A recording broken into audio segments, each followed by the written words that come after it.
உமது விலை மதிப்பில்லா இரத்தத்தினால் என்னை மீட்டருள்வாய்.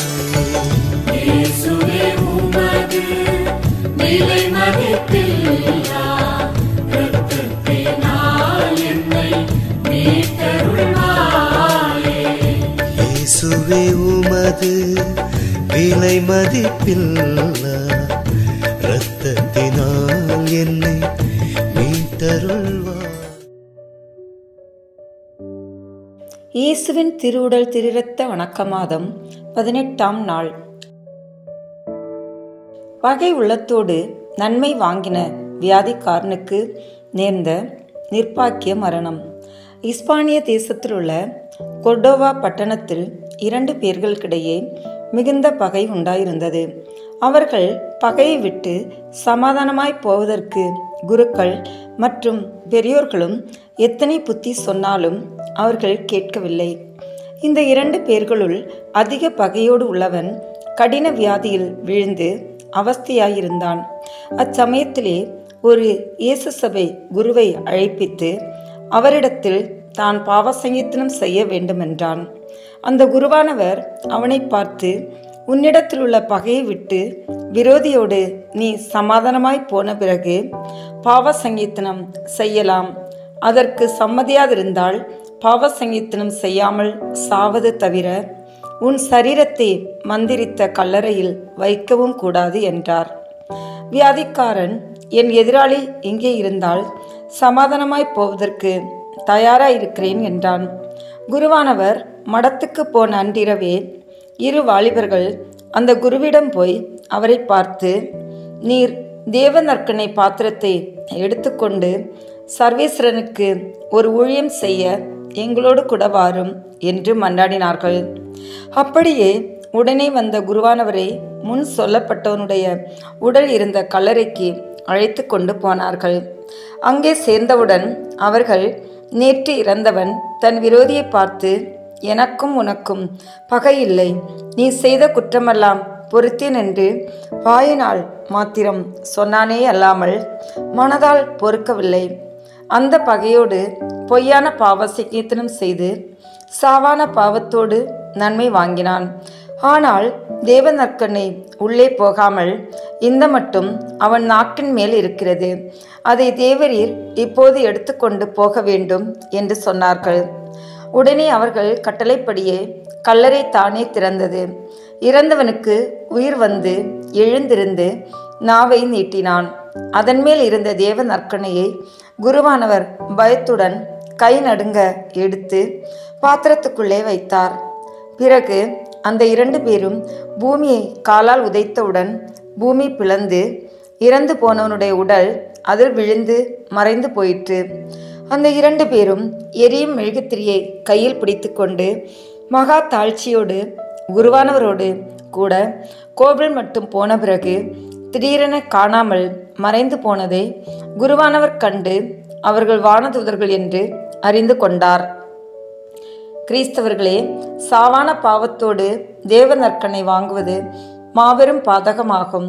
உங்களிடத்தில் பகை உண்டானால் மட்டுமல்ல, மனதாலும் சமாதானமாய் போன பிறகு மாத்திரம் நல்ல பாவ சங்கீர்த்தனம் செய்து நன்மை வாங்க வேண்டும். விரோதி பொல்லாதவன் நான் அவனோடு சமாதானமாய் போவதற்கு அவன் தகுதியுடையவன் அல்ல என்று சொல்லி சில பேர்கள் சமாதானமாய் போக மாட்டார்கள். சமாதானமாய் போக மனமில்லாமல் பாவ சங்கீர்த்தனம் செய்பவன் பாவ மன்னிப்பு அடைவதில்லை. ஒரு கோவேறு கழுதை தேவ நற்கனை வணங்கியதால் பதிதன் மனந்திரும்பின அற்புதம்.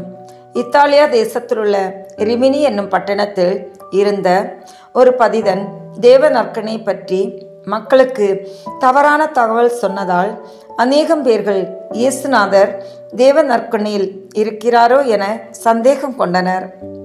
பதுவா என்னும் ஊரில் இருந்த புனித அந்தோனியார் அந்த பதிதனோடு இது பற்றி தர்க்கம் செய்தபோது, தேவ நற்கனையில் இயேசுநாதரே இருக்கிறார் என்று வேதத்தின் நியாயத்தை கொண்டு எண்பித்தார்.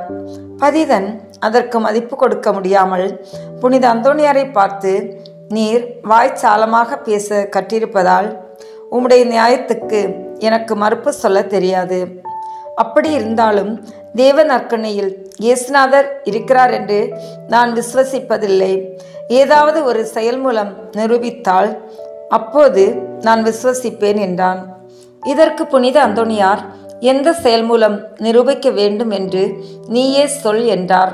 அதற்கு அவன், என் வீட்டில் இருக்கிற கோவேறு கழுதைக்கு 3 நாள் இரை போடாமல் வைத்திருந்து கோவில் வாசலில் கொண்டு வந்தவுடன் நீர் தேவ நற்கருணையை அந்த கழுதைக்கு காண்பியும், நான் அது தின்னும் இரையை காண்பிக்கிறேன். அப்போது அந்த கழுதை இரையை தின்னாமல் தேவ நற்கருணையை வணங்கினால் இயேசுநாதர் அதில் இருக்கிறார் என்று விசுவசிப்பேன் என்றான். புனித அந்தோணியார் சர்வேஸ்வரன் பேரில் நம்பிக்கை வைத்து அதற்கு சம்மதித்தார். 3ஆம் நாள் பதிதன் அந்த கழுதையை கோவில் வாசலில் கூட்டிக் கொண்டு போகும்போது என்ன நிகழுமென்று பார்க்க நிறைய பேர்கள் அங்கே கூடினர். புனித அந்தோணியார் பூசை செய்து தாம் அதில் தேவ நற்கருணையை உட்கொள்வதற்கு முன் தாம் அதை பாத்திரத்தில் ஏந்தி கொண்டு கூடி நின்றவர்கள் மெழுகுதிரியை பிடிக்க கோவில் வாசலுக்கு கொண்டு வந்தார். அங்கே வந்தவுடன் புனித அந்தோணியார் கோவேறு கழுதைக்கு சொன்னதாவது, மிருகமே, தேவ நற்கருணையில் இருக்கிற உன்னை படைத்த இந்த ஆண்டவரை வணங்கவாய் என்றார். புனித அந்தோணியார் இந்த வார்த்தைகளை சொன்னபோது பதிதன் அந்த மிருகம் தின்னத்தக்கதாக நல்ல இரையை அதன் முன் போட்டான். 3 நாள் பட்டினியாயிருந்த அந்த கோவேறு கழுதை தன்முன் கிடக்கிற இரையின் பேரில் மிகுந்த ஆசை இருந்தாலும் அதை தொடாமல் தலையை குனிந்து கொண்டு தேவ நற்கருணையின் அருகில் வந்து முன்னங்கால் 2ஐயும் மடித்து முழங்கால் படையிட்டு வணங்கியது. தர்க்கம் செய்த பதிதன் இந்த அதிசயத்தை கண்டு தேவ நற்கருணையில் இயேசுநாதர் இருக்கிறார் என்று விசுவசித்து பதிதத்தை விட்டுவிட்டான். கிறிஸ்தவர்களே, உங்கள் இருதயத்தில் தீய ஆசை உண்டானால் நல்ல ஆயத்தத்தோடு நீங்கள் தேவ நற்கருணையை வாங்கினால் அதன் வழியாக உங்கள் உள்ளத்தில் வரும் இயேசுநாதருடைய உதவியினால் அந்த ஆசைகள் நீங்கி போகும். இந்த உதவி உங்கள் ஆயத்தத்துடன் நன்மை வாங்கினால் மிகுந்த உதவி உங்களுக்கு வரும். ஒரு சிறு பானையிலும் ஒரு பெரிய பானையிலும் இருவர் தண்ணீர் கொண்டு வந்திருக்கையில் 2 பானை நிறைந்திருந்தாலும் பெரிய பானையில் தண்ணீர் அதிகம் இருப்பதற்கு சந்தேகமில்லை. இப்படியே அருள் உயிரோடு இருக்கும் 2 பேர்களுக்குள்ளே ஒருவன் மிகுந்த பக்தியோடும் மற்றொருவன் அத்தனை பக்தி இல்லாமலும் நன்மை வாங்குகிற போது இந்த இருவர்களின் இதயத்திலும் இயேசுநாதர் தாமே வந்தாலும் மகா பக்தியோடு நன்மை வாங்கினவனுக்கு தேவ நற்கருணை வழியாக அதிக உதவி வரும் என்பதற்கு சந்தேகமில்லை.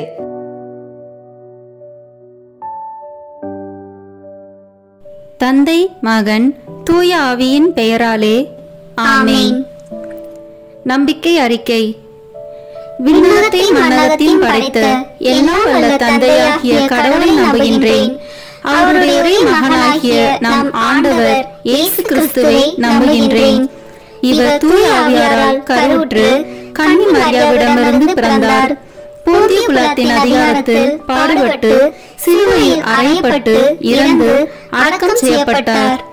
பாதாளத்தில் இறங்கி 3ஆம் நாள் இறந்தோரிடமிருந்து உயிர்த்தெழுந்தார். விண்ணகத்திற்கு எழுந்தருளி எல்லாம் வல்ல தந்தையாகிய கடவுளின் வலப்பக்கத்தில் வீற்றிருக்கின்றார். அங்கிருந்து வாழ்வோருக்கும் இறந்தோருக்கும் தீர்ப்பு வழங்க வருவார். தூய ஆவியாரை நம்புகின்றேன். புனித கத்தோலிக்க திருஅவையை நம்புகின்றேன். புனிதர்களின் உறவு ஒன்றிப்பை நம்புகின்றேன். பாவ மன்னிப்பை நம்புகின்றேன். உடலின் உயிர்ப்பை நம்புகின்றேன். நிலை வாழ்வை நம்புகின்றேன். ஆமென். விண்ணுலகில் இருக்கிற எங்கள் தந்தையே, உமது பெயர் தூயது என போற்ற பெறுக. உமது ஆட்சி வருக. உமது திருவுளம் விண்ணுலகில் நிறைவேறுவது போல மண்ணுலகிலும் நிறைவேறுக. எங்கள் அன்றாட உணவை இன்று எங்களுக்கு தாரும். எங்களுக்கு எதிராக குற்றம் செய்வோரை நாங்கள் மன்னிப்பது போல எங்கள் குற்றங்களை மன்னியும். எங்களை சோதனைக்கு உட்படுத்தாதேயும், தீமையிலிருந்து எங்களை விடுவித்தருளும். ஆமென். அருள் நிறைந்த மரியே வாழ்க. ஆண்டவர் உம்முடனே, பெண்களுக்குள் ஆசி பெற்றவர் நீரே. உம்முடைய திருவயிற்றின் கனியாகிய இயேசுவும் ஆசி பெற்றவரே. புனித மரியே, இறைவனின் தாயே, பாவிகளாய் இருக்கிற எங்களுக்காக இப்பொழுதும் எங்கள் இறப்பின் வேளையிலும் வேண்டிக் கொள்ளும். ஆமென். தந்தைக்கும் மகனுக்கும் தூய ஆவியாருக்கும் மாட்சி உண்டாகுக. தொடக்கத்தில் இருந்தது போல இப்பொழுதும் எப்பொழுதும் என்றென்றும் இருப்பதாக. ஆமேன். இந்த முதலாம் தேவத ரகசியத்தில் தேவ நற்கருணையின் முன் அடையாளத்தை தியானிப்போம். தண்ணீரை திராட்சை ரசமாக மாற்றிய புதுமை. யோவான் எழுதிய நற்செய்தியிலிருந்து வாசகம். அதிகாரம் 2, இறை வார்த்தைகள் 1 முதல் 11 வரை. கானாவில் திருமணம். 3ஆம் நாள் கலிலியாவில் உள்ள கானாவில் திருமணம் ஒன்று நடைபெற்றது. இயேசுவின் தாயும் அங்கு இருந்தார். இயேசுவும் அவருடைய சீடரும் அத்திருமணத்திற்கு அழைப்பு பெற்றிருந்தனர்.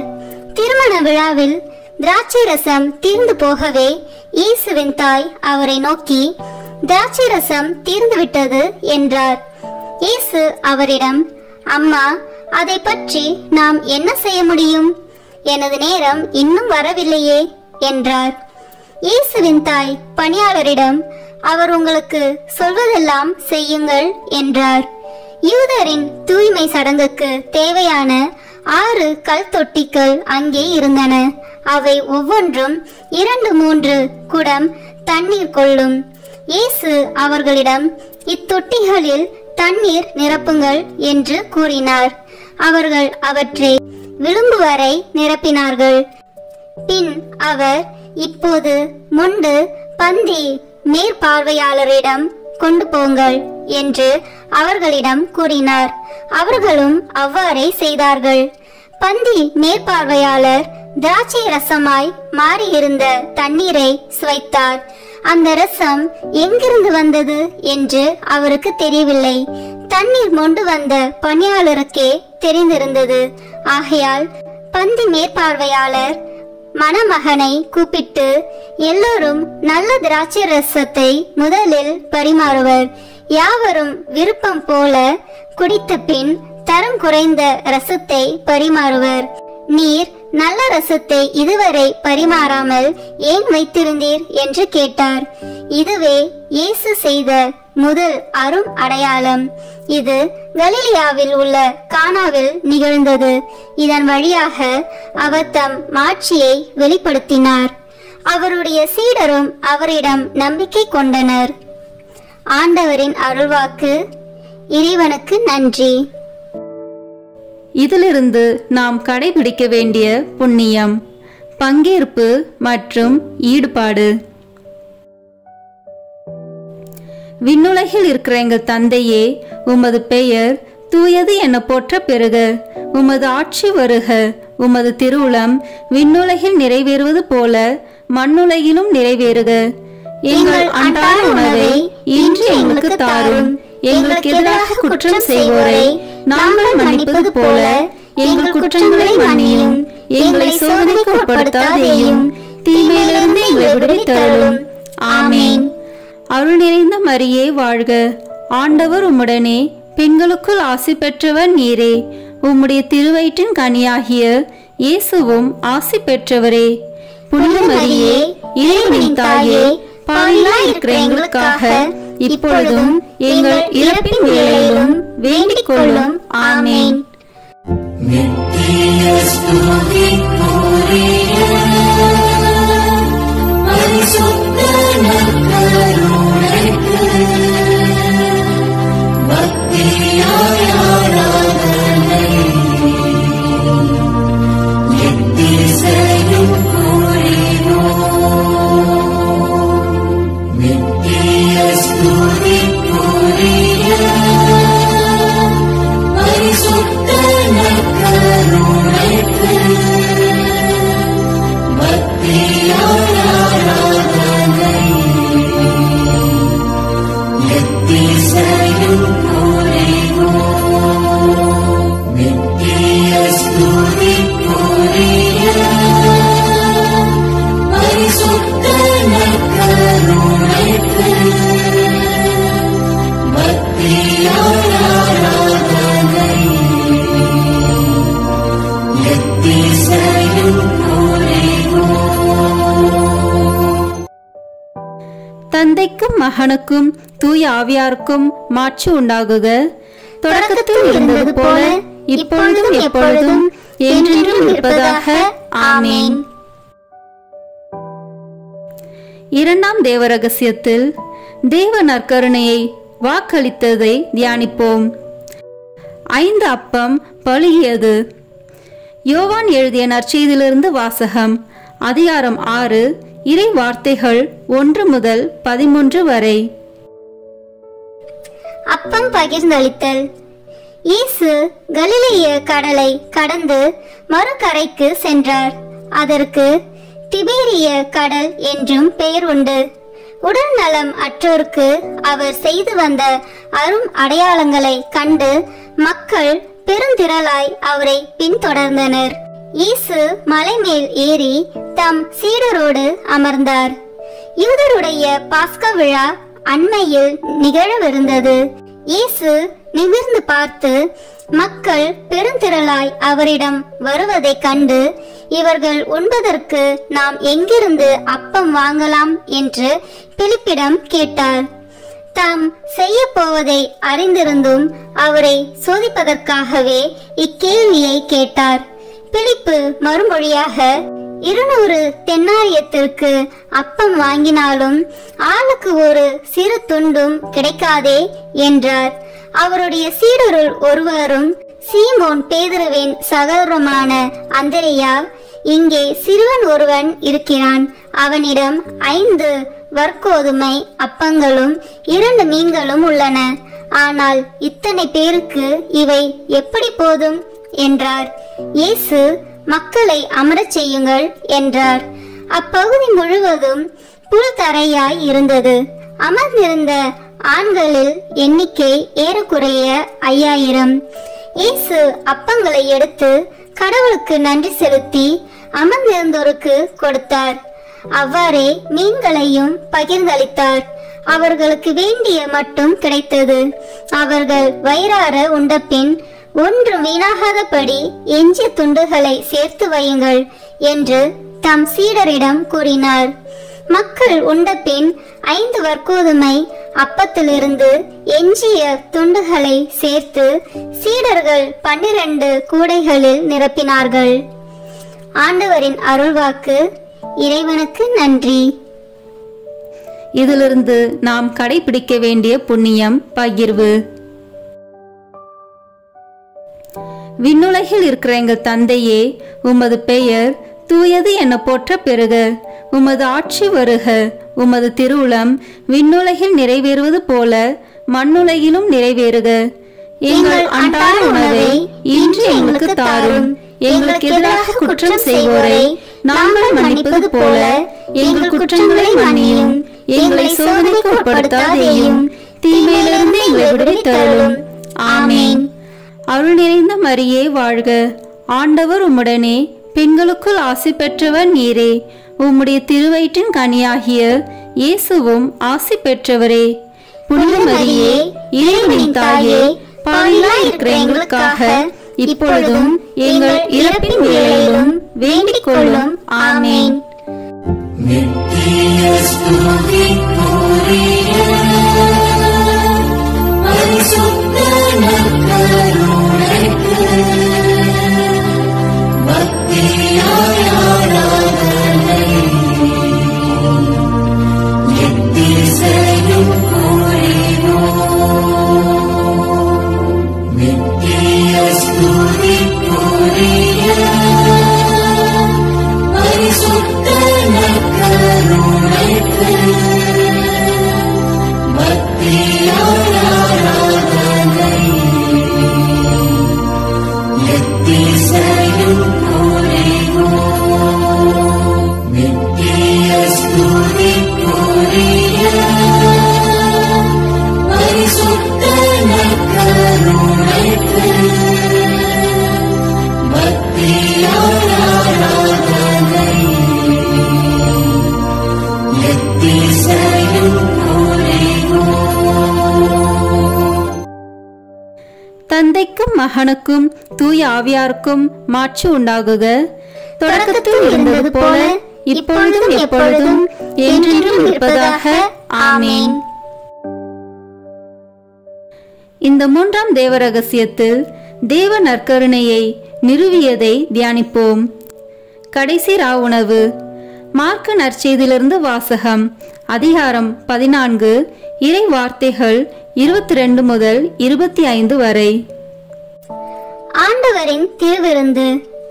அவர்கள் உண்டு கொண்டிருந்த பொழுது அவர் அப்பத்தை எடுத்து கடவுளை போற்றி அதை பிட்டு அவர்களுக்கு கொடுத்து, இதை பெற்றுக்கொள்ளுங்கள், இது எனது உடல் என்றார். பின்பு அவர் கிண்ணத்தை எடுத்து கடவுளுக்கு நன்றி செலுத்தி அவர்களுக்கு கொடுத்தார். அனைவரும் அதிலிருந்து பருகினர். அப்பொழுது அவர் அவர்களிடம், இது எனது உடன்படிக்கையின் இரத்தம், பலருக்காக சிந்தப்படும் இரத்தம். இனிமேல் இறையாட்சி வரும் அந்நாளில்தான் நான் திராட்சை பழ ரசத்தை குடிப்பேன். அதுவரை ஒருபோதும் குடிக்க மாட்டேன் என உறுதியாக உங்களுக்கு சொல்கிறேன் என்றார். ஆண்டவரின் அருள்வாக்கு. இறைவனுக்கு நன்றி. இந்த வாசகத்திலிருந்து நாம் கடைபிடிக்க வேண்டிய புண்ணியம் சுய தியாகம். விண்ணுலகில் இருக்கிற எங்கள் தந்தையே, உமது பெயர் தூயது என போற்ற பெறுக. உமது ஆட்சி வருக. உமது திருவுளம் விண்ணுலகில் நிறைவேறுவது போல மண்ணுலகிலும் நிறைவேறுக. எங்கள் அன்றாட உணவை இன்று எங்களுக்கு தாரும். எங்களுக்கு எதிராக குற்றம் செய்வோரை நாங்கள் மன்னிப்பது போல எங்கள் குற்றங்களை மன்னியும். எங்களை சோதனைக்கு உட்படுத்தாதேயும், தீமையிலிருந்து எங்களை விடுவித்தருளும். ஆமேன். அருள் நிறைந்த மரியே வாழ்க. ஆண்டவர் உம்முடனே, பெண்களுக்குள் ஆசி பெற்றவர் நீரே. உம்முடைய திருவயிற்றின் கனியாகிய இயேசுவும் ஆசி பெற்றவரே. புனித மரியே, இறைவனின் தாயே, பாவிகளாய் இருக்கிற எங்களுக்காக இப்பொழுதும் எங்கள் இறப்பின் வேளையிலும் வேண்டிக் கொள்ளும். ஆமேன். நித்திய ஸ்துதிக்குரிய பரிசுத்த நற்கருணைக்கு பக்தியாய் ஆராதனை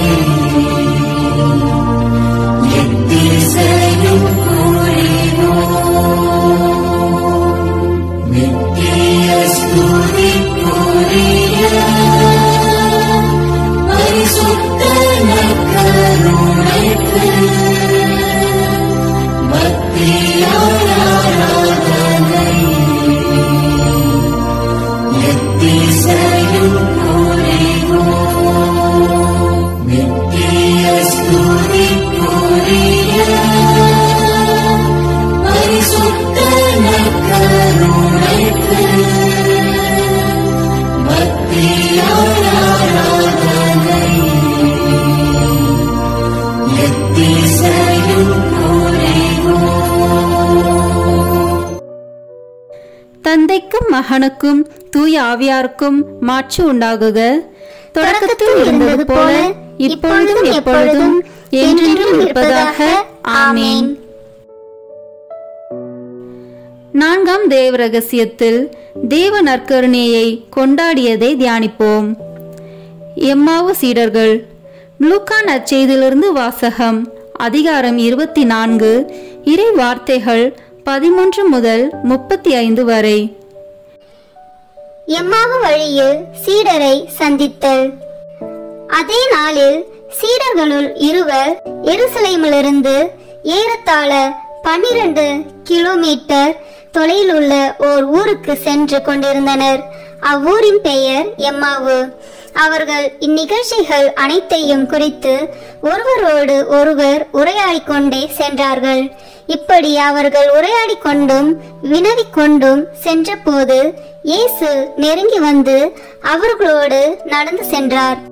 ஆனால் அவர் யார் என்று அறிந்து உணர முடியாதவாறு அவர்கள் கண்கள் மறைக்கப்பட்டிருந்தன. அவர் அவர்களை நோக்கி, வழி நெடுகிலும் நீங்கள் ஒருவரோடு ஒருவர் பேசிக் கொண்டிருப்பது என்ன என்று கேட்டார். அவர்கள் முகவாட்டத்தோடு நின்றார்கள். அவர்களுள் கிளையோப்பா என்னும் பெயருடைய ஒருவர் அவரிடம் மறுமொழியாக, எருசலேமில் தங்கியிருப்பவர்களுள் உமக்கு மட்டும்தான் இந்நாளில் நிகழ்ந்தவை தெரியாதோ என்றார். அதற்கு அவர் அவர்களிடம், என்ன நிகழ்ந்தது என்று கேட்டார். அவர்கள் அவரிடம், நாசரேத்து இயேசுவை பற்றியே தான் பேசுகின்றோம். அவர் கடவுளுக்கும் மக்கள் எல்லாருக்கும் முன்பாக சொல்லிலும் செயலிலும் வல்ல இறைவாக்கினராக திகழ்ந்தார். அவர் இஸ்ரேலை மீட்கப் போகிறார் என்று நாங்கள் எதிர்பார்த்திருந்தோம். ஆனால் தலைமை குருக்களும் ஆட்சியாளர்களும் அவருக்கு மரண தண்டனை விதித்து சிலுவையில் அறைந்தார்கள். இவையெல்லாம் நிகழ்ந்து இன்றோடு 3 நாட்கள் ஆகின்றன. ஆனால் இன்று எங்களை சேர்ந்த பெண்களுள் சிலர் எங்களை மலைப்புக்குள்ளாக்கினர். அவர்கள் விடியற் காலையில் கல்லறைக்கு சென்றார்கள். அவருடைய உடலை காணாது திரும்பி வந்து வானதூதர்களை கண்டதாகவும் இயேசு உயிரோடு இருக்கிறார் என்று அவர்கள் கூறியதாகவும் சொன்னார்கள். எங்களோடு இருந்தவர்களுள் சிலரும் கல்லறைக்கு சென்று அப்பெண்கள் சொன்னவாறே இருக்க கண்டனர். ஆனால் அவர்கள் இயேசுவை காணவில்லை என்றார்கள். இயேசு அவர்களை நோக்கி, அறிவிலிகளே, இறைவாக்கினர் உரைத்த எல்லாவற்றையும் நம்ப இயலாத மந்த உள்ளத்தினரே, மெசியா நாம் மாட்சி அடைவதற்கு முன் இத்துன்பங்களை பட வேண்டுமல்லவா என்றார். மேலும் மோசே முதல் இறைவாக்கினர் வரை அனைவரின் நூல்களிலும் தம்மை குறித்து எழுதப்பட்ட யாவற்றையும் அவர் அவர்களுக்கு விளக்கினார். அவர்கள் தாங்கள் போக வேண்டிய ஊரை நெருங்கி வந்தார்கள். அவரோ அதற்கு அப்பால் போகிறவர் போல காட்டிக்கொண்டார். அவர்கள் அவரிடம், எங்களோடு தங்கும், ஏனெனில் மாலை நேரம் ஆயிற்று, பொழுதும் போயிற்று என்று கூறி கட்டாயப்படுத்தி அவரை இணங்க வைத்தார்கள். அவர் அங்கு தங்குமாறு அவர்களோடு சென்றார். அவர்களோடு அவர் பந்தியில் அமர்ந்திருந்த போது அப்பத்தை எடுத்து கடவுளை போற்றி பிட்டு அவர்களுக்கு கொடுத்தார். அப்போது அவர்கள் கண்கள் திறந்தன. அவர்களும் அவரை அடையாளம் கண்டு கொண்டார்கள். உடனே அவர் அவர்களிடமிருந்து மறைந்து போனார். அப்போது அவர்கள் ஒருவரை ஒருவர் நோக்கி, வழியிலே அவர் நம்மோடு பேசி மறைநூலை விளக்கும் போது நம் உள்ளம் பற்றி எரியவில்லையா என்று பேசிக்கொண்டார்கள். அந்நேரமே அவர்கள் புறப்பட்டு எருசலேமுக்கு திரும்பி போனார்கள். அங்கே 11 அவர்களோடு இருந்தவர்களுள் குழுமியிருக்க கண்டார்கள். அங்கிருந்தவர்கள், ஆண்டவர் உண்மையாகவே உயிருடன் எழுப்பப்பட்டார், அவர் சீமோனுக்கு தோற்றம் அளித்துள்ளார் என்று சொன்னார்கள். அவர்கள் வழியில் நிகழ்ந்தவற்றையும் அவர் அப்பத்தை பிட்டு கொடுக்கும்போது அவரை கண்ணுணர்ந்து கொண்டதையும் அங்கிருந்தவர்களுக்கு எடுத்துரைத்தார்கள். ஆண்டவரின் அருள்வாக்கு. இறைவனுக்கு நன்றி. இந்த வாசகத்திலிருந்து நாம் கடைபிடிக்க வேண்டிய புண்ணியம் தோழமை. விண்ணுலகில் இருக்கிற எங்கள் தந்தையே, உமது பெயர் தூயது என போற்ற பெறுக.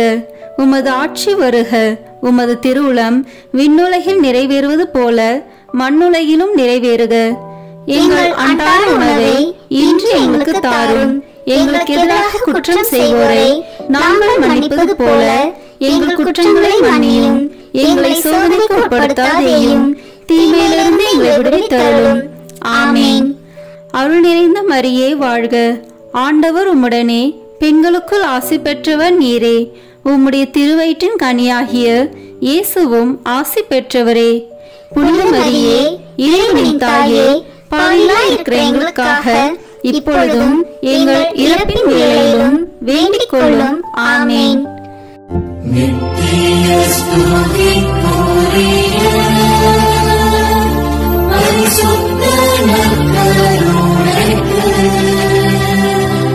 பக்தியாய் ஆராதனை எத்திசையும் புரிவோம். நித்திய ஸ்துதிக்குரிய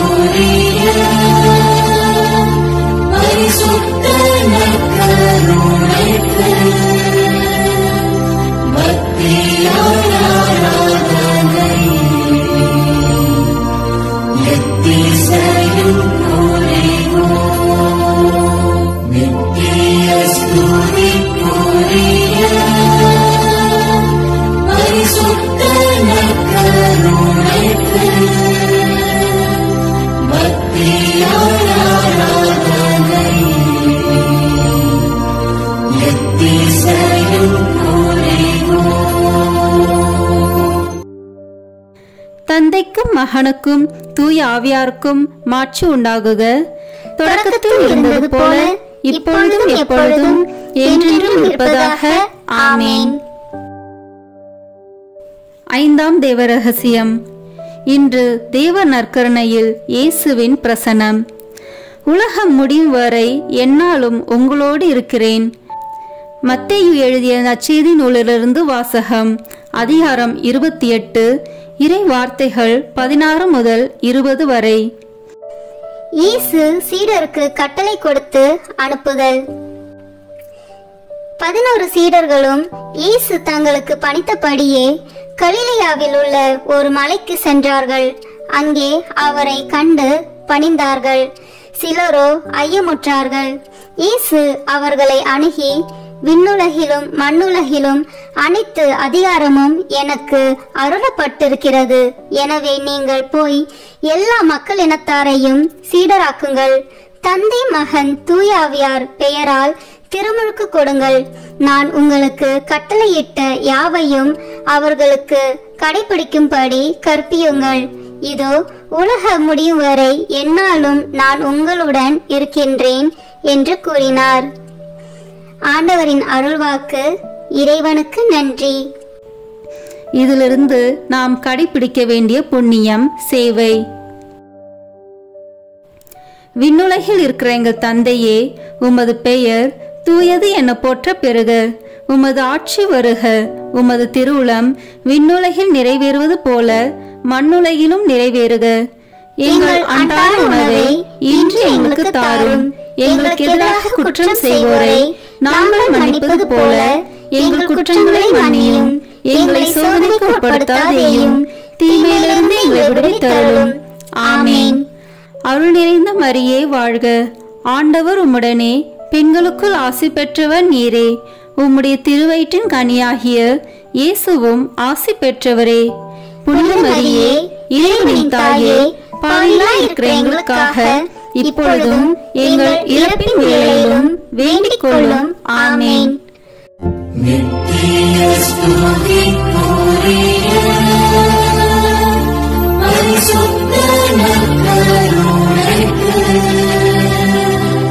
பக்தியாய் ஆராதனை எத்திசையும் புரிவோம். நித்திய ஸ்துதிக்குரிய பரிசுத்த நற்கருணைக்கு பக்தியாய் ஆராதனை எத்திசையும் புரிவோம். நித்திய ஸ்துதிக்குரிய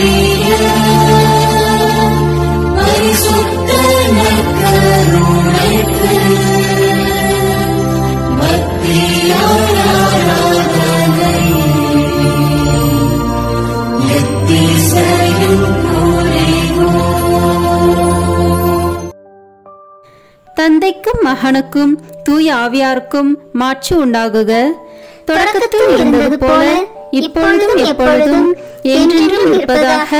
ஆமேன். இறுதி ஜெபம். நற்கருணை மாதாவே, ஆமேன். உம்முடைய வார்த்தையின்படியே எனக்கு ஆகட்டும் என்று சொல்லி நற்கருணை நாதரை பெற்றுக்கொண்டவரே, காடு மலை என்று பாராமல் எலிசபெத் அம்மாளுக்கு உதவி செய்ய நற்கருணை நாதரை சுமந்து கொண்டு விரைந்து சென்றவரே, உலகம் மீட்பு பெறுவதற்காக நற்கருணை நாதரை ஈன்றவரே, காலமெல்லாம் நற்கருணை நாதரை தியானித்து கடவுளை புகழ்ந்து கல்வாரி மலைக்கு ஆண்டவர் இயேசுவோடு பலியாகி தேவ நற்கருணையாக மாறியவரே, நாங்களும் உயிருள்ள தேவ நற்கருணையாக வாழ எங்களுக்காக பரிந்து பேசுவீராக. ஆமீன். சிறிது நேரம் நம்மை முழுமையாக திவ்ய நற்கருணை நாதரிடம் ஒப்பு கொடுத்து தியானித்து ஆராதித்து ஜெபிப்போம். இயேசு கிறிஸ்து பேசுகிறார். ஆத்துமமே, நீ நமக்கு பிரியப்பட்டத்தக்கதாக அநேக காரியங்களை அறிந்திருப்பது அவசரமல்ல. நம்மை உருக்கமாய் சிநேகிப்பதே போதும். உன் பிரிய சிநேகத்தோடு சம்பாஷிப்பது போல இப்போது நம்மோடு பேசுவாயாக. யாரை பற்றியாவது நம்மிடத்தில் மனு பேச வேண்டியதுண்டா? உன் உற்றார் உறவின் முறையார் சகோதரர் சகோதரிகளுடைய பேரென்ன? அவர்களின் ஒவ்வொருவருக்கும் நாம் என்ன செய்ய வேண்டுமென்கிறாய்? அவர்களுக்கு வேண்டிய காரியங்களை எல்லாம் நம்மிடத்தில் கேள். ஏனென்றால் தங்கள் சுயநலத்தை மறந்து புறத்தியருடைய நன்மையை நாடி இருக்கிற தயால சர்க்குணமுள்ள ஆத்துமங்கள் நமக்கு மிகவும் பிரியம். எந்த ஏழைக்கு நாம் இரக்கம் செய்ய வேண்டும் என்கிறாய்? அங்கே ஒரு வியாதியஸ்தன் மிகவும் துன்பப்படுகிறதாக நீ பார்த்தாயே, அவன் யார்? எந்த பாவி மனம் திரும்ப வேண்டும் என்று கேட்கிறாய்? யாரோடே இப்போது நீ சமாதானமாய் போக வேண்டும் என்கிறாய்? அவர்களுக்காக இப்போது சற்று நேரம் பக்தியோடு வேண்டிக்கொள். இருதய பற்றுதலோடு ஜெபிக்கப்படும் ஜெபங்களை எல்லாம் கேட்டருள்வோம் என்று நாம் வாக்குறுதியாக திருவுளம் பற்றியிருக்கிறோமே. அப்படியே சிநேகிதர் ஒவ்வொருவருக்காக ஒப்பு கொடுக்கிற ஜெபம் இருதய உருக்கம் அமைந்த ஜெபம் அல்லவா? இதற்கு நாம் இரக்கம் காட்டாமல் இருப்பேனோ? உமக்காக ஏதாவது நன்மை வரப்பிரசாதம் நீ கேட்க வேண்டியதில்லையா? உனக்கு பிரியமானால் உன் ஆத்மத்தில் உள்ள குறைகளை எல்லாம் எழுதி கொண்டு வந்து நமது சமூகத்தில் வாசித்து காட்டு. ஆபாசம், அகந்தை, பொருளாசை, சுயபட்சம், கோழைத்தனம், சோம்பல் முதலிய துர்குணங்கள் மட்டில் நீ எவ்வளவு மனசார்புள்ளவனாய் இருக்கிறாய்? இந்த துர்க்குணங்களை எல்லாம் நீ ஜெயிக்கத்தக்கதாக நாம் உன்னிடத்தில் எழுந்தருளி வந்து உனக்கு உதவி செய்வேன் என்று மன்றாட கடவாய். நிர்பாக்கியமான ஆத்துமமே, வெட்கப்படாதே. ஏனென்றால் முதலில் இப்பேற்பட்ட துர்கணங்களுக்குள்ளாயிருந்த அநேகர் உருக்கமாய் மன்றாடி கேட்டுக்கொண்டபடியால் நமது உதவியை கொண்டு அவர்கள் அந்த குற்றங்களை கொஞ்சம் கொஞ்சமாய் ஜெயித்து ஜெயசீலராகி இப்போது முத்தி முடித்தரித்த அச்சிஷ்டவர்களாக மோட்ச ராஜ்யத்தில் வீற்றிருக்கிறார்கள். புத்தி, ஞானம், தேர்ச்சி, உடல் நலம் முதலிய பிரபஞ்ச நன்மைகளையும் நம்மிடத்தில் கேட்க நீ கூச்சப்படாதே. அவைகளை எல்லாம் நாம் கொடுக்க சித்தமாயிருக்கிறோம். அவைகளால் உன் ஆத்துமம் அதிக பரிசுத்தமாக கூடுமானால் அவைகளை உனக்கு கட்டளையிட்டருள்வோம். ஆத்துமமே, இன்றைக்கு உனக்கு என்னென்ன வேணும்? உனக்கு நன்மை செய்ய நாம் எவ்வளவோ ஆசைப்படுகிறோம். உனக்கு ஓயாத கவலையை உண்டு பண்ணுகிற அலுவல் ஏதாவது உண்டா? அதை நமக்கு விவரமாய் சொல். அந்த அலுவலை பற்றி நீ என்ன நினைக்கிறாய்? அதில் என்னென்ன பிரயோஜனம் வருமென்று நம்பியிருக்கிறாய்? உன் உற்றார் உறவினர் முறையார் பெற்றோர் பெரியோருக்கு பிரியப்படுகிறதற்காக எதை செய்கிறாய்? அதனால் அவர்களுக்கு என்ன நன்மை செய்யலாம் என்று எண்ணியிருக்கிறாய்? நமக்காக நீ ஏதாகிலும் செய்ய மாட்டாயா? உன் உறவின் முறையார் சிநேகிதர் நம்மை மறந்து போகிறார்களே, அவர்களுடைய ஆத்மங்களுக்கு வேண்டிய நன்மை செய்ய உனக்கு மனதில்லையா? எந்த விஷயத்தில் அதிக அக்கறையாய் அல்லது கரிசனத்தோடு உழைத்து வேலை செய்கிறாய்?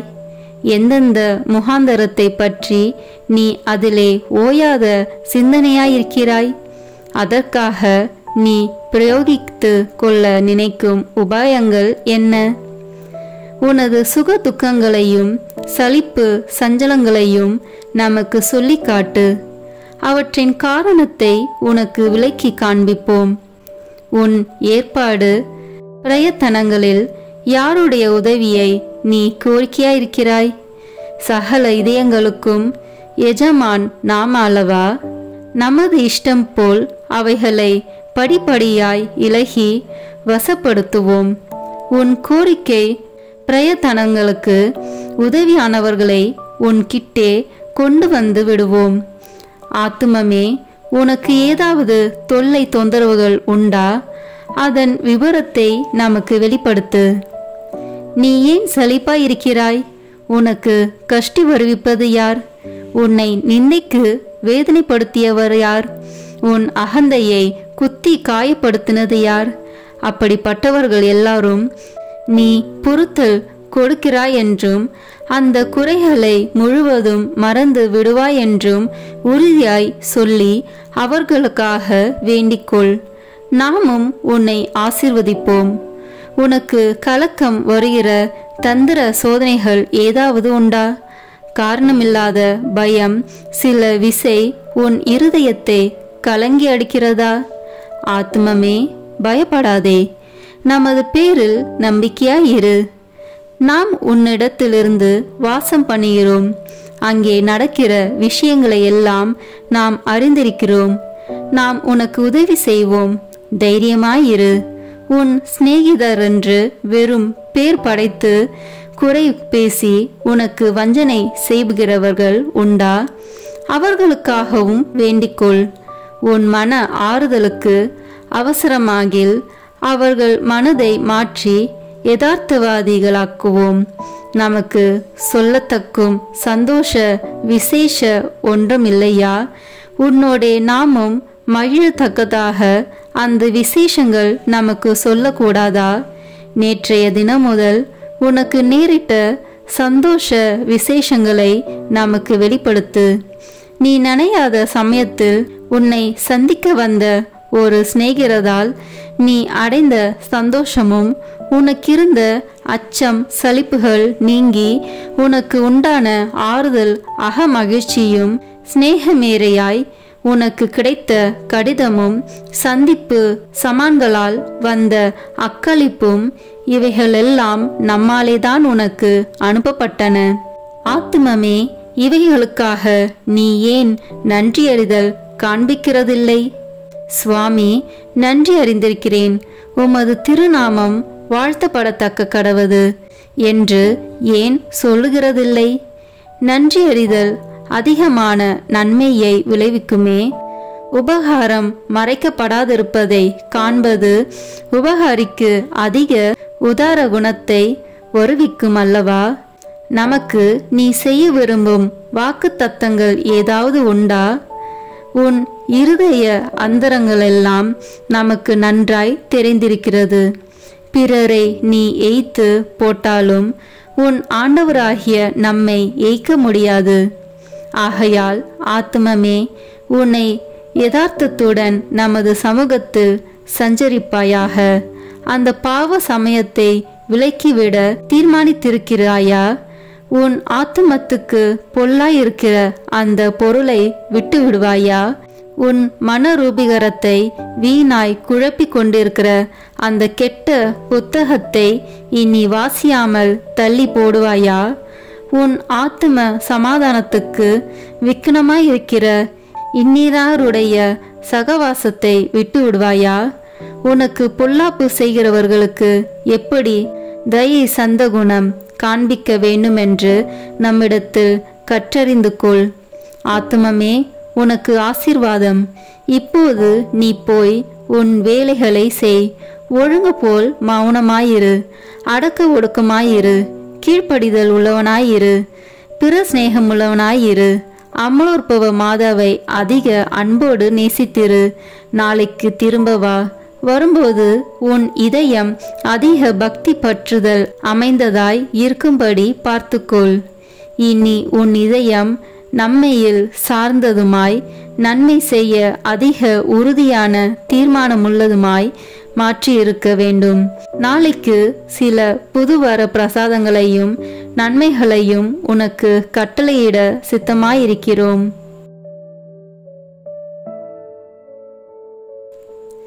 ஜெபிப்போமாக.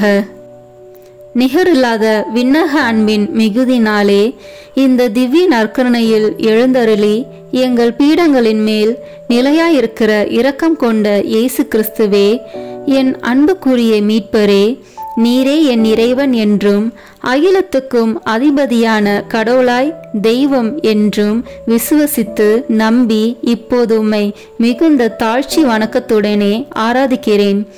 திவ்ய நற்கருணையில் இருக்கும் உமக்கு பாவிகள் செய்கிற துரோகங்களை நீர் பாராட்டாமல் எங்கள் மேல் கொண்டிருக்கும் மட்டில்லாத அன்பை குறித்து முழு மனதோடு உமக்கு நன்றி செலுத்துகிறேன். எங்கள் நன்றி கெட்டத்தனத்தால் மிகுந்த வேதனைப்பட்ட மகிமையுள்ள விண்ணக திருமகனே, ஆராதனைக்குரிய இந்த அருட்சாதனத்தில் இருக்கிற உமக்கு செய்யப்பட்டதும் இனி செய்யப்படுவதுமாயிருக்கிற துரோகங்களுக்கும் அவமானங்களுக்கும் நிந்தைகளுக்கும் பரிகாரமாக என்னால் இயன்ற மட்டும் பக்தி வணக்கத்தோடும் என் இதயத்தினுள் முழு அன்போடும் உமக்கு ஆராதனை செலுத்துகிறேன். ஓ என் திவ்ய இயேசுவே, முன்னால் நானே பலமுறை உமது சந்நிதியில் வணக்க குறைச்சலாய் நடந்ததற்கும் இறை பக்தியும் அன்பும் இல்லாமல் அசட்டையாய் உம்மை உட்கொண்டதற்கும் நான் படுகிற மிகுதியான வியாகுலத்தையும் உமக்கு எவ்விதமாய் சொல்ல போகிறேன். இரக்கமிகுந்த இறைவா, எங்களுடைய பாவ துரோகங்களை பொறுத்து உமது அளவில்லாத அருளை மட்டும் எங்களுக்கு அளித்தருளும். உமது மட்டற்ற அன்பு விளங்கும் இந்த அருட்சாதனத்தில் உம்மை வணங்கவும் எல்லாருடைய வணக்கத்தையும் உமக்கு வருவிக்கவும் எனக்குள்ள பெரும் ஆசையை ஏற்றுக்கொள்ளும் ஆண்டவரே. உண்மையாகவே வானதூதர்களும் புனிதர்களும் உம்மை அன்பு செய்து போற்றி புகழ்ந்து ஆராதிப்பது போல நானும் என் முழு மனதோடு உம்மை அன்பு செய்து போற்றி புகழ்ந்து ஆராதிக்க ஆசைப்படுகிறேன். மேலும் நான் தெண்டனிட்டு வணங்கி ஆராதிக்கும் உமது விலை மதிப்பில்லாத திரு உடலையும் திரு இரத்தத்தையும் பற்றி நான் இனி திவ்ய நற்கருணையில் உம்மை பயபக்தி வணக்கத்துடனே ஆராதிப்பதாலும் அதை தகுந்த தயாரிப்போடு வாங்கிக் கொள்வதாலும் உமது அருளை அடைந்து என் இறப்புக்கு பின் எல்லா விண்ணவர்களோடும் பேரின்ப பாக்கியத்தில் உம்மை என்றென்றும் தரிசித்து போற்றி புகழ தகுதியுள்ளவனாக்கும்படி எனக்கு அருள் புரிந்தருளும். ஆமேன். எல்லாம் வல்ல இறைவா, உமது திருமகனும் எங்கள் ஆண்டவருமாகிய இயேசு கிறிஸ்து நாங்கள் செய்த பாவங்களுக்கு பரிகாரமாக உமக்கு செலுத்துகிற தியாக திருப்பலியை உமது ஆலயத்திலிருந்தும் விண்ணகத்தில் வீற்றிருக்கிற உமது உன்னதத்திலிருந்தும் பார்த்து எண்ணிறந்த அக்கிரமங்களை பொறுத்தருளும். எங்களுக்காக உயிர் நீத்த எங்கள் மீட்பரும் மனித அவதாரத்தால் எங்கள் சகோதரமாகிய இயேசு கிறிஸ்துவின் திரு இரத்தத்தின் சத்தம் சிலுவையிலிருந்து உம்மை நோக்கி கூக்குரலிடுகின்றது. ஆண்டவரே, எங்கள் மன்றாட்டை கேட்டருளும். ஆண்டவரே, உமது கோபத்தை தனித்தருளும். எங்கள் மேல் உமது அருளை பொழிந்து நன்மை செய்தருளும். என் ஆண்டவரே, அதிக தாமதம் செய்யாதேயும். எங்கள் ஊரின் மேலும் எங்கள் மக்கள் அனைவர் மேலும் நீர் இரக்கம் கொள்ளும்படியாக உம்மை கெஞ்சி மன்றாடுகிறோம். ஆமேன்.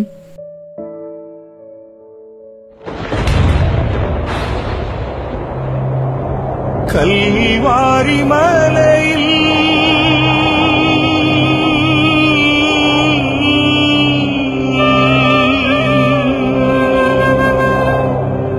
சிந்திய இரத்தத்தால்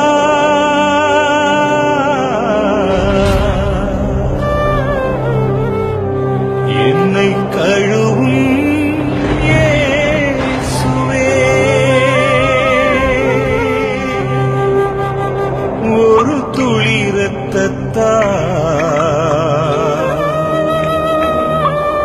ஒரு துளி இரத்தத்தால் என்னை கழுவும் இயேசுவே.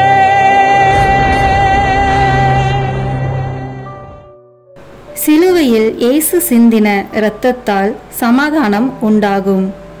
கொலோசியர் 1:20 இறைவார்த்தை. இப்போது நாம் இணைந்து இயேசுவின் திரு இரத்தத்தை நோக்கி நம்மை முழுவதும் ஒப்பு கொடுக்கும் ஜெபத்தை சொல்வோம். இயேசுவே, நீ சிலுவையில் சிந்திய வல்லமையான இரத்தம் கொண்டு என் உச்சந்தலையிலிருந்து உள்ளங்கால் வரை அபிஷேகம் செய்யும். இறை இயேசுவே, இப்போது என்னை தீமை பாவம், சோதனை, தீயவனின் தாக்குதல்கள், சூனியங்கள், இருளின் பயம், மனித வார்த்தையின் பயம், நோய், சந்தேகம், கோபம் மற்றும் விருப்பப்படாத எல்லா நாசங்களிலிருந்தும் விடுதலை செய்யும். ஆபத்துக்கள், விபத்துகளிலிருந்து என்னை பாதுகாத்தருளும். இப்போது நான் உமது பரிசுத்த இரத்தத்தின் முழு பாதுகாப்பினை அடைந்துவிட்டேன் என்பதை நினைத்து நான் உம்மை துதிக்கிறேன். இயேசுவின் பரிசுத்த இரத்தமே எம்மை காத்தருளும். இயேசுவின் தூய இரத்தமே பரிசுத்த மனசாட்சியை தாரும். இயேசுவின் தூய இரத்தமே வார்த்தையான தேவனே எங்களை காத்தருளும். இயேசுவின் தூய இரத்தமே எங்கள் ஆழ் மனதை பரிசுத்தப்படுத்தும். இயேசுவின் தூய இரத்தமே மனதில் உள்ள கெட்ட சிந்தனைகளை தூய்மைப்படுத்தும். இயேசுவின் தூய இரத்தமே அவிசுவாசியின் வார்த்தைகளை எடுத்து மாற்றும். இயேசுவின் தூய இரத்தமே மனதில் உள்ள பய உணர்வுகளை கழுவும். இயேசுவின் தூய இரத்தமே உடல் உறுப்பில் உள்ள காம உணர்ச்சிகளை கழுவும். இயேசுவின் தூய இரத்தமே தலைமுறைகளில் உள்ள பாவ சாபங்களை கழுவும். இயேசுவின் தூய இரத்தமே குற்ற உணர்வுகளை கழுவி மாற்றும். இயேசுவின் தூய இரத்தமே நான் கருவறையில் உருவான நேரத்தில் உண்டான எல்லா எதிர் அனுபவங்களை கழுவி பரிசுத்தப்படுத்தும். ஆமீன். இயேசுவின் இரத்தத்தால் நம்மை கழுவும் ஜெபம். இயேசுவே, எங்களுக்காக கல்வாரியில் நீர் சிந்திய உம்முடைய விலையேற பெற்ற திரு இரத்தத்தினால் எங்கள் குடும்பத்தில் இருக்கின்ற ஒவ்வொருவரையும் கழுவும். எங்கள் வீடுகளில் இருக்கின்ற ஒவ்வொரு பொருட்களிலும் உம்முடைய இரத்த துளிகளை தெளித்து வையும். எங்கள் வீடுகளின் தரைகளிலும் சுவர்களிலும் கூரைகளிலும் உம்முடைய இரத்தத்தை தெளியும். எங்கள் வீடுகளை சுற்றிலும் நிலங்களின் எல்லைகளை சுற்றிலும் உம்முடைய இரத்தத்தை தெளித்து வைத்து உமது காவல் தூதர்களை எங்களுக்கு துணையாக நிறுத்தி வையும். எங்களுக்கு எதிராக செய்யப்படும் எந்த ஒரு காரியமாக இருந்தாலும் மாயத்தந்திர சக்திகள், சாத்தானின் ஏவுதல்கள், பில்லி சூனிய கட்டுக்கள் மற்றும் ஆபத்துக்கள், விபத்துக்கள், அவமானங்கள், நோய்கள், பிற தேவைகள் அனைத்திலும் எங்களை பாதுகாத்து வழி நடத்தும். நாங்கள் செல்லுகின்ற வழிகளில் எல்லாம், சென்றடைகின்ற ஒவ்வொரு இடங்களில் எல்லாம் உம்முடைய இரத்த துளிகளை தெளித்து வைத்து எங்களுக்கு முன்னும் பின்னும் வலமும் இடமும் உமது பிரசன்னத்தால் வழி நடத்தும். இதுவரை எங்களை பாதுகாத்து வந்த தேவன் இனிவரும் நாட்களிலும் எங்களை பாதுகாத்து வழிநடத்தும்படி ஜெபிக்கிறோம். இயேசுவின் பெயரால் ஆமீன். தந்தை, மகன், தூய ஆவியின் பெயராலே ஆமீன். இந்த வீடியோ உங்களுக்கு பிடிச்சிருக்குன்னா லைக், ஷேர், கமெண்ட் பண்ணுங்க. மறக்காம சப்ஸ்கிரைப் பட்டன் பிரஸ் பண்ணுங்க. தேங்க்யூ.